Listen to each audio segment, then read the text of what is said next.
हे गई ओ धनिया बाली कमर लचकै छो खाली।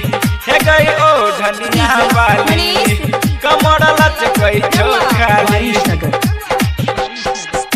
हे गई ओ धनिया बाली कमर लचकै छो खाली। गे कखनी छौरा के बजलई अपना घर में गई गई गई गई चुम्मा लेल को डीजे वाला लोल में।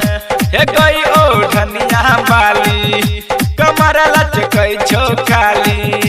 हे गई ओ धनिया बाली कमर लचकै छो खाली।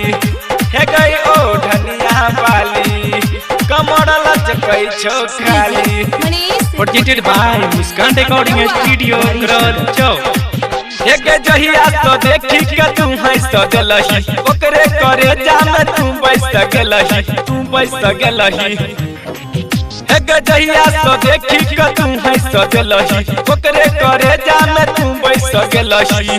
पैसा लोग के फोन करे छी हिलान सा गई गई गई गई चुम्मा लेल को डीजे वाला लोलमा।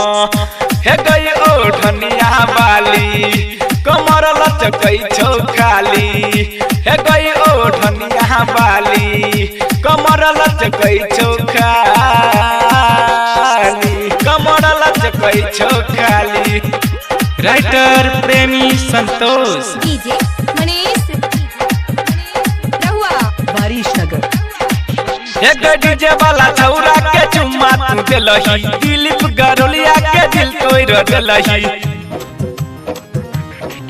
एक डीजे वाला छौरा के चुम्मा तू देलही दिलीप गरोलिया के दिल तोड़ देलही।